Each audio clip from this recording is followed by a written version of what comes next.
buenas noches. Tema obligado de esta semana, debatir el operativo en Culiacán, la estrategia de seguridad del gobierno federal. Lo hemos hecho, como le digo, a lo largo de esta semana. Hoy es jueves, vamos a concluir con este tema. Quizás no vamos a concluir, vamos a seguir la semana que entra, pero por lo pronto hacemos el cierre de esta semana con Viridiana Ríos. Viridiana, muy buenas noches. ¿Qué tal, Leo? Luis de la Calle. Leo, buenas noches, ¿cómo están? Y Sabino Bastidas. ¿Qué tal, Sabino, Leo? ¿Cómo estás? muy buenas noches. Empezamos contigo, Viridiana. Ayer discutíamos en tercer grado si esto fue un punto de quiebre o no para la administración del presidente López Obrador. Me gustó mucho su debate. Creo que yo estoy del lado de no. Y de hecho, las encuestas más o menos nos muestran que si bien en esta ocasión una mayoría de los individuos, de los mexicanos, están en contra de esta forma de estrategia, la realidad es que la popularidad de López Obrador, la forma en la cual él enmarcó los resultados del operativo y la razón por la cual se llevó a cabo el operativo, lo salvó. Me parece que López Obrador tiene un traje puesto, es como un buzo con traje impermeable, en donde no importa... Políticos de teflón, se les decía. Es de teflón, no importa lo que esté pasando afuera, él tiene esta capacidad para realmente no ser afectado. Ahora, donde sí creo que va a haber un cambio importante es en la relación de coordinación entre México y Estados Unidos. Correcto. Lo que estamos notando ahorita es algo que no sabíamos, y es que aparentemente Estados Unidos, la DEA y los militares estaban operando ciertos operativos sin que necesariamente se tuviera el conocimiento pleno por parte del Ejecutivo y de los altos mandos de seguridad. Lo cual es gravísimo. Esto es gravísimo, no es nuevo. O sea, conocemos históricamente casos como Quique Camarena, etcétera, en donde se llevaban a cabo sin realmente mucho conocimiento por parte de las autoridades mexicanas. Pero yo creo que esto sí va a cambiar, y no tanto por un deseo de AMLO. De hecho, AMLO, recuerdas, habla con Trump y habla de la soberanía, sino más bien por una presión de Estados Unidos. Estamos viendo ya una movilización importante, una nueva fuerza de tarea en Estados Unidos que va a tener que y va a buscar irse en contra del cártel de Sinaloa por percibirlo como ya no una amenaza solamente doméstica, sino como una amenaza para la supervivencia del Estado mexicano. Lo ponen al mismo nivel ya que Hezbollah y que grupos terroristas. Que grupos terroristas, así es. Entonces, me parece que esto es muy grave porque nos habla de que la injerencia de Estados Unidos va a tener que tomar un nuevo rol. Y esto puede afectar severamente la estrategia original que López Obrador nos prometió en campaña, en donde se trataba de programas sociales y se trataba de darle un giro hacia las causas de la violencia. Luis, ¿es un punto de quiebre? No, el secretario Durazo dijo la semana pasada que habíamos alcanzado un punto de inflexión. Correcto. Antes de que se desatara el infierno, ¿no? Y fue la peor semana en materia de seguridad del gobierno de Andrés Manuel López Obrador. Así es. Por varias razones y eventos que no necesariamente están relacionados, pero sí conexos, ¿no? Porque hay un reto por parte de los grupos criminales a la estructura del Estado. Sí, Michoacán, Guerrero, Nuevo Laredo, Sinaloa y Culiacán el último día, ¿no? Entonces, todos ellos por sí solos serían gravísimos. Podemos estar discutiendo cada uno de ellos, de hecho. Correcto. La pregunta es si va a haber un punto de quiebre en la política del gobierno, y yo ahí tiendo a estar de acuerdo con Viridiana. No creo que suceda. Yo creo que vamos a seguir teniendo una política en materia de seguridad que es un poco esquizofrénica y no muy clara, y con no un objetivo muy certero de qué se quiere hacer, ¿no? Contradictoria, ¿no? Contradictoria, ¿no? O sea, contradictoria más que esquizofrénica, ¿no? Creo que es mejor palabra. O sea, hay contradicciones. El presidente dice, hicimos una cosa humanista en el sentido de liberarlo para evitar una masacre. Pues todo eso es cierto, obviamente, pero eso es contrario al hecho de ir en contra de Ovidio Guzmán en pleno Culiacán. Entonces, cuando habían dicho también que no irían contra los capos. Por eso. Digo, por eso es contradicción contra contradicción. O sea, ¿cuál es la política? Sí. Yo creo que aquí el punto central no va a ser nada más en materia de si esto le afecta a su popularidad, que es un punto importante, sino si le va a afectar la relación con el ejército mexicano, ¿no? O sea, yo creo que aquí el punto más importante es ese, ¿no? O sea, porque de alguna manera aquí el pagano pues, es la Secretaría de la Defensa, ¿no? Sí. Que seguramente intervino alguna parte de la defensa en el operativo, pero es el que ha recibido, digamos, la culpa en el sentido de que fue mal preparado, de que se hizo sin que lo supiera el presidente de la República, cosa que no es creíble, Sí. pero bueno, ese es el discurso público, y que además el personal del ejército se vio sujeto a una serie de acusaciones y humillación muy importante en Culiacán. Fueron contra sus familias. Y se fueron con sus familias. Entonces, todo eso tiene una connotación. Ahí sí puede haber un punto de quiebre, en el sentido de que la Secretaría de Defensa va a decir la próxima vez, ¿sabes qué? Mejor no lo hago. Y entonces vamos a llegar a... supuestamente hay juntas todas las mañanas para que haya una estrecha coordinación en materia de seguridad porque el país lo requiere. Correcto. Y lo que muestra esto es que no hay coordinación, o si hay coordinación, al final del día gana el afán propagandístico de dar una explicación pública distinta a la realidad, y cualquiera de esos dos casos es muy grave en materia de coordinación interna, ¿no? Entonces yo creo que ese es el punto de quiebre adentro.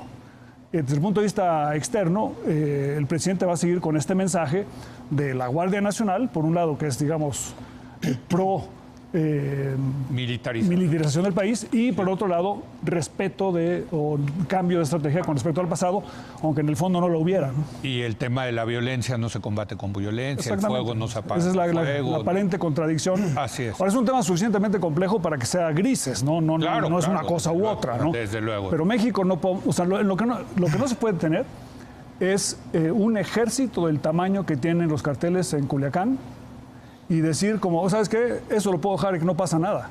No pasa, sí pasa. Sí, no, bueno, O sea, ya vimos que pasa. Ya vimos el tamaño del problema que se tiene, y la pregunta es si como sociedad vamos a poder tener la suficiente imaginación de cómo encarar un problema tan difícil. Porque Estados Unidos va a seguir consumiendo todas estas cosas. No, y va a seguir presionando Y a va a México seguir para presionando que... a México para que supuestamente arreglemos nosotros el problema. Sí. Entonces, eso y la coordinación con Estados Unidos no es opcional, sino se requiere algún trabajo con ellos. Pero bueno, es una situación... Es parte desde el lunes venimos discutiendo eso, si le puedes decir que no a Estados Unidos, pero bueno, es un punto de quiebre. Sabino. Pues yo creo que vivimos un episodio muy fuerte de miedo, de enojo de la sociedad. Yo percibía a la gente muy preocupada.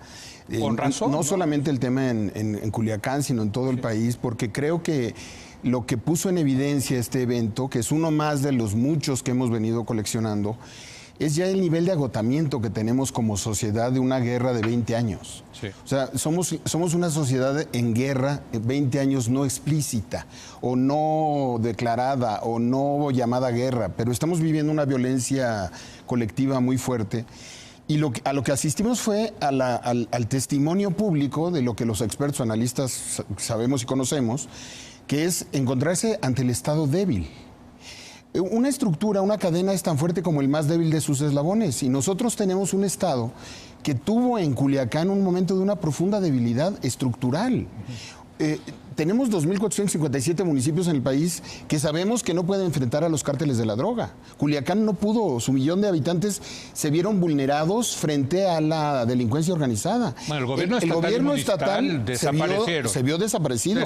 Entonces, el único que entra al rescate, porque hay una falacia en toda esta tragedia que estamos viviendo, que es, bueno, cuando cuentas los efectivos del ejército contra los efectivos de los cárteles, decimos, no, bueno, sigue siendo el Estado más fuerte. Yo creo que Lo que pasa es que la dispersión territorial del país y los momentos de concentración hace que no sea tan sencillo, y ya tenemos no solamente el cártel de Sinaloa, el cártel Jalisco Nueva Generación, que es un fenómeno, es el elefante en el closet del que no hablamos, porque no, es el más violento. Ese es realmente el gran riesgo a la seguridad nacional, y así se ha planteado en las audiencias del Congreso de los Estados Unidos varias veces, y es ese el que está en los rangos internacionales de terrorismo. Ese se iba a quedar solo si detenían a los hijos del Chapo. O sea, los equilibrios dentro de las mafias delincuenciales en México cambiaba completamente la correlación de fuerzas con esas dos detenciones. Sí. O sea, asistimos a un evento en donde se mostraron todas nuestras debilidades. La debilidad de la estrategia, la debilidad de comunicación del presidente de la República con su equipo. Ese día hubo gabinete de seguridad pública. Para eso son los gabinetes de seguridad pública. Sí. Y tenemos la confesión del presidente, dice el presidente, no saber que ese día iban a detener al delincuente más importante de ese momento en un orden de aprehensión. O sea, en términos de inteligencia, en términos de coordinación, en términos de comunicación, en términos de debilidades estructurales del Estado mexicano, de la relación entre defensa y marina, defensa y seguridad pública, pone en evidencia que el secretario de Seguridad Pública, que es el jefe civil de las Fuerzas Armadas, no es el jefe de quien está al frente de los operativos en campo, por lo menos no lo fue ahorita. ¿Son los militares? Lo será en el futuro, pero no lo fue en este momento. Entonces... No sabemos. El miedo, concluyo diciendo, creo que el miedo que tuvimos ese jueves, el enojo que sentimos todos, es resultado de darnos cuenta de manera pública y colectiva que en estos 20 años el nivel de deterioro, de agotamiento, fíjate cómo hemos abusado de las Fuerzas Armadas. Pues sí. En 20 años los civiles nos hemos hecho guajes con las Fuerzas Armadas. ¿Sabes a qué le dedicaron esa mañana? A preparar el evento Santa Lucía, los chorros de agua y el trascabo.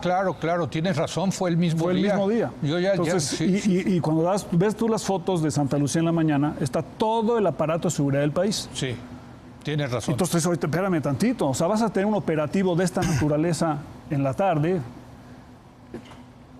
y ¿quién lo está coordinando, no? Bueno, déjenme, porque yo creo que hay mucha coincidencia en esta mesa, pero yo creo que, y comparto lo que dice Sabino de que hay un gran nivel de frustración, lo comparto también en este programa que vamos a cumplir 10 años y ha sido el gran tema que volvemos una y otra vez. Pero ¿qué hacer? ¿Qué hacer? Es que ahí es donde la verdad yo me atoro, ¿no? Porque sí, bueno, ¿por dónde empezar? ¿Qué? En fin, aquí decía algo muy importante Alejandro Ope. Es que vamos hacia atrás porque hay un proceso de desaprendizaje de las instituciones de la seguridad pública. Es que no vamos hacia adelante, es que vamos hacia atrás, Viridiana.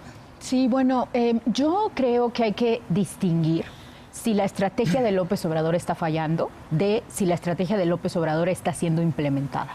Porque a mí me parece que vivimos en un mundo en el cual López Obrador nos vende una estrategia que técnicamente, si fuera implementada, pudiera ser exitosa. Yo sí lo creo. ¿Cuál? La de la política social. Una supuestamente buena coordinación todas las mañanas para saber qué se está haciendo. 2, atender las causas de la inseguridad.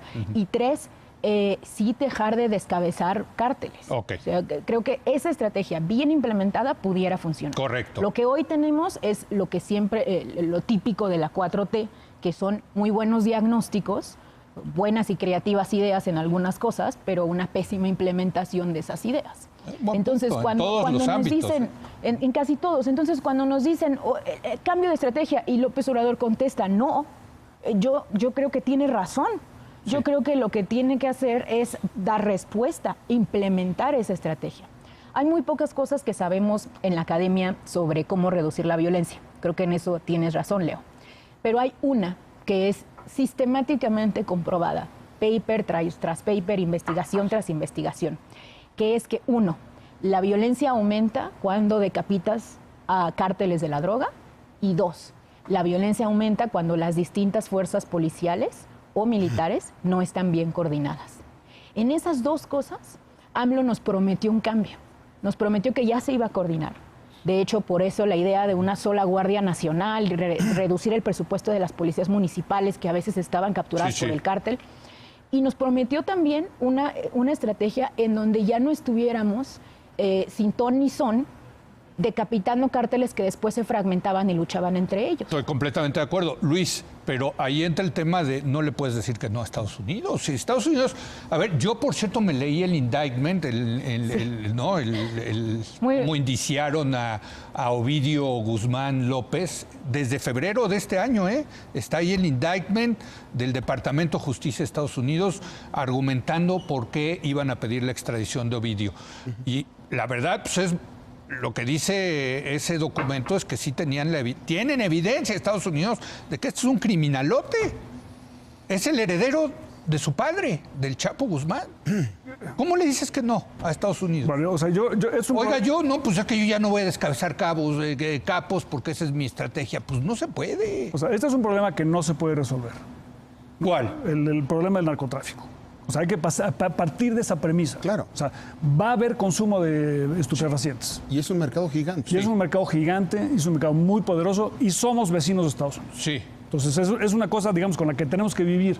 Pero ese tiene que ser el punto de partida. O sea, es un problema que se puede solamente administrar de la mejor manera posible pero nunca se va a resolver de fondo completamente. Ok. La mejor manera de administrarlo...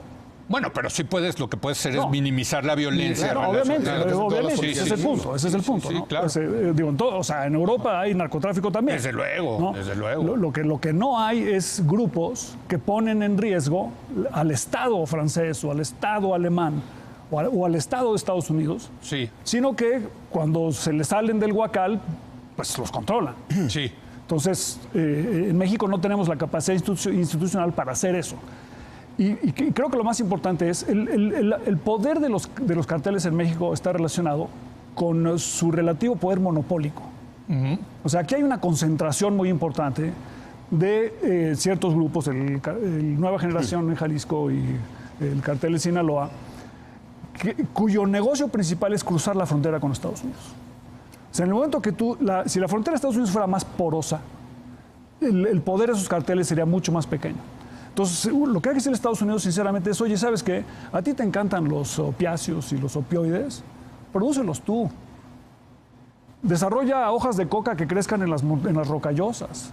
Y abre también el Caribe otra vez para que la cocaína de Colombia se vaya. No le puedes decir No, eso. sí puedes decírselo. Luis. Pero por supuesto que puedes decírselo. ¿Por qué Bueno, no? se lo puedes decir, ese- pero te van a mandar a... que- muy lejos. bueno, pero eso, Oye, pero a ver- eso es lo que hace Estados Unidos internamente, Diego. Sí, Diego. yo O sea, creo que hay una diferencia. son unos hipócritas. Bueno, pero la diferencia Hipócritas. la diferencia entre Estados Unidos y México Sí. es la polarización de los carteles allá Sí. y la oligopización de los carteles aquí. Sí, estoy de Y acuerdo. entonces lo que necesitas es una De hecho, estrategia. los carteles Bueno, y están es saturados. también un tema... Por eso. Es un tema de... No, No, allá. no son monopolios. No, aquí en México. De hecho, toda la investigación muestra que la razón por la cual la violencia aumentó durante Felipe Calderón es porque se perdió el monopolio de la fuerza de un solo cartel y se fragmentaron. Es que en sí es células que cierto, la luchan unos contra otros. fragmentación Sí, pero ha traído más sí, violencia. Pero lo que pasa es que la concentración te trae un poder que son 100 camionetas con rifles y pistolas y metralletas que no pueden tener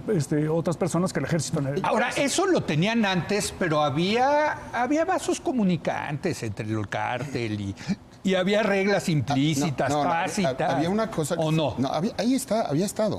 O sea, es un tema de Estado. O sea, puedes cuestionar muchas cosas del viejo Estado, pero había un Estado que funcionaba para detener esto y para administrarlo. Bueno, era la Dirección Federal de Seguridad. Yo coincido con lo que está diciendo ahorita Luis. Efectivamente, es un tema... En primer lugar, hay que aceptar que es un tema que no se puede resolver, que hay que administrar. Ok. Pues lo que hay que erradicar del discurso, empezando por el presidente, y yo creo que él debe revisar su discurso, es que por otra vía está cayendo en el mismo discurso de Vicente Fox, de una especie de buenismo, en donde por el simple hecho de ser buenos y bien intencionados, las cosas van a salir bien. Incluso el discurso del que sale de la coyuntura el presidente es con este buenismo es que yo tuve que optar entre las vidas de las personas que se iban a perder y unas cuantas que se perdieron esa mañana, pero... Eduardo Guerrero lo llama pacifismo ingenuo. Bueno, este buenismo ingenuo, llámale pacifismo, llámale como sea, creo que el presidente sí necesita transitar, porque la estrategia del presidente suena muy bien. ¿Sí? En términos de que es un poco más amplia de lo que hicieron sus antecesores, entrando a lo social, que me parece una clave fundamental de una estrategia Claro. necesaria en el narcotráfico. Parte de la administración. Pero no... Es parte de la administración. Parte de la administración. Pero no resuelve si no tienes estructuras institucionales. El estado del autoritarismo tenía la manera de arreglarlo autoritariamente y el estado de la democracia no ha encontrado la manera de arreglarlo democráticamente y legalmente. Y eso tiene un solo camino, que se llama instituciones. Tienes que fortalecer toda la cadena institucional. Tienes que fortalecer todos los niveles de gobierno. Tú no puedes ser fuerte en el ejército y fuerte en la marina y tener ahí la coordinación si no eres fuerte en el municipio de Culiacán. Si no eres fuerte en el estado de Sinaloa, si no eres fuerte en los niveles de justicia, en la procuración de justicia, si no eres fuerte en tu coordinación con las agencias. Mira, el tema de las agencias me parece muy relevante en todo este ejercicio. ¿Cómo fue la relación con las agencias según lo que pudimos conocer a lo largo del sexenio del presidente Felipe Calderón?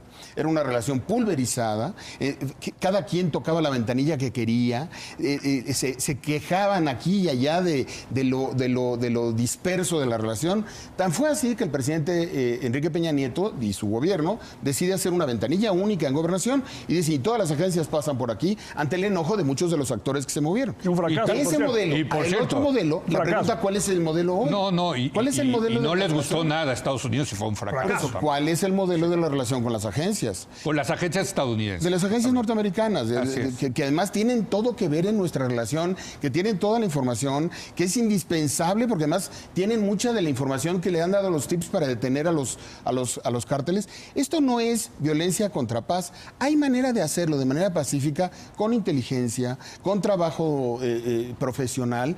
México ha logrado detener al Chapo Guzmán en 2 ocasiones prácticamente sin disparar un solo balazo. A ver, tenemos que ir concluyendo, pero desde luego el punto de fortalecer las instituciones regresa una y otra vez. Y aquí hay un tema muy importante. En México nos gastamos en seguridad 1 punto del PIB aproximadamente. En Colombia son creo que 6 o 7 puntos del PIB. ¿Cuándo va a llegar el momento? Se lo pongo en la mesa. En que los políticos responsablemente, incluyendo este presidente que tiene una gran popularidad y legitimidad, van a decir, señores, necesitamos una reforma fiscal para recaudar más y resolver el tema de la seguridad. Nadie quiere escuchar eso, los políticos no lo quieren decir. No, claro. Pero en el fondo es eso. De hecho, en los es pocos... eso. Tenemos que gastar más dinero para hacer estas instituciones. Bueno, de hecho, en los pocos lugares en donde sea, sí, un neoliberal. Sí. Entonces, en los pocos lugares en donde... No, pues no. Que no, Los neoliberales quieren... Bueno, pero a ver, refundar el yo Estado. siempre he Más dicho, Estado, más Estado. si me dicen paga más impuestos porque va a haber más seguridad en el país, estoy dispuesto ¿Tú quieres Oye, más Leo, Estado y menos mercado? No, yo lo que creo es que el mercado necesita el Estado en materia de seguridad. Claro, pues porque es una falla de mercado. Estás llegando a uno de los excesos a los que llegó precisamente el liberalismo en todo el mundo. Bueno, eso puede ser, pero a ver, pero perdón, los liberales sí creemos que la seguridad es una falla de mercado que necesita el Estado para resolverla. Bueno, es una confesional pública. Bueno, oye, está en cualquier libro. Por eso, está bien. Oye, Leo, pero ahí te va. No eres el único neoliberal que está dispuesto a incrementar los impuestos para contener la seguridad. De hecho, en Chihuahua, no sé si recuerdas, pero hace ya varios años los grupos empresariales se reunieron y de hecho acordaron que se incrementara 1 o 2 puntos, no recuerdo, el impuesto a la nómina, con la finalidad de que se crearan unas policías más eficaces. Perfecto. Y de hecho se purgó a la policía, se creó funcionó relativamente, ahorita ya está medio descompuesto otra vez, pero funcionó. Nuevo León lo vimos también con Fuerza Civil. Aunque ahí no subieron los impuestos, se pusieron ellos. No, pero ahí ellos estaban dando directo, cash directo, dinero. El grupo Monterrey. Exacto, a las policías. Entonces me parece que ese es un punto importante. Sin embargo, sí creo que es importante decir... presidente no lo dice, ¿eh?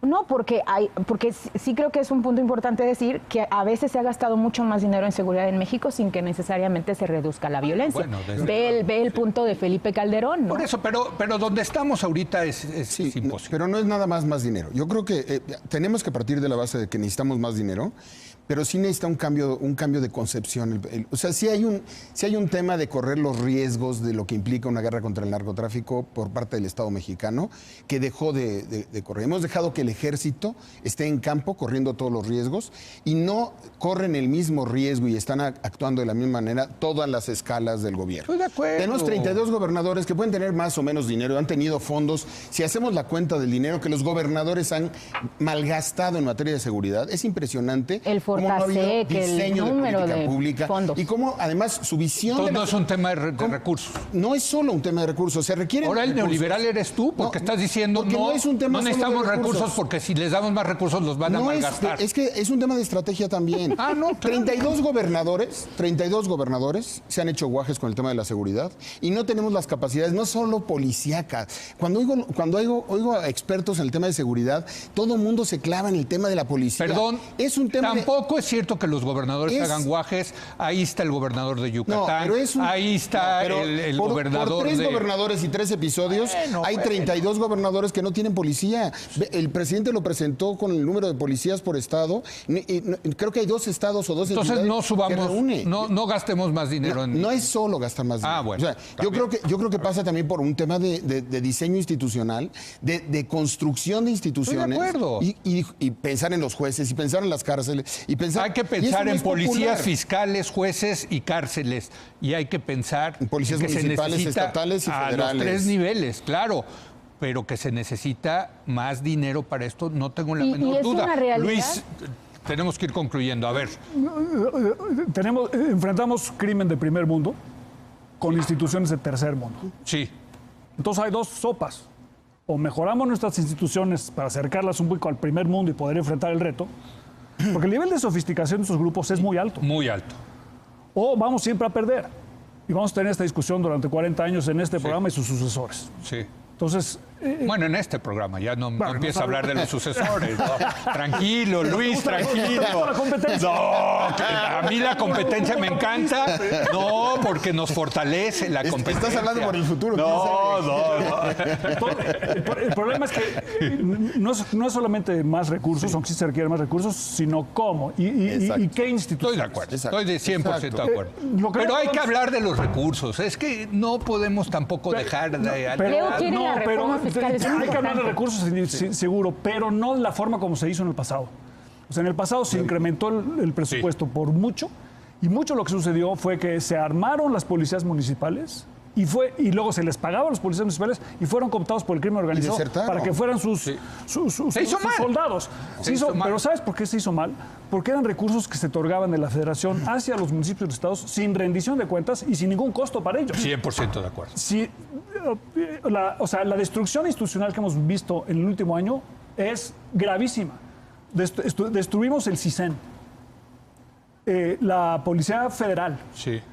Estado Mayor. El Estado Mayor Presidencial, sí. que es también una fuente de inteligencia y que no hubiera permitido que el presidente estuviera incomunicado hora y media en un vuelo. No lo hubieran dejado subir a un avión comercial en medio de pero es una cosa de protocolos. Entonces, sí.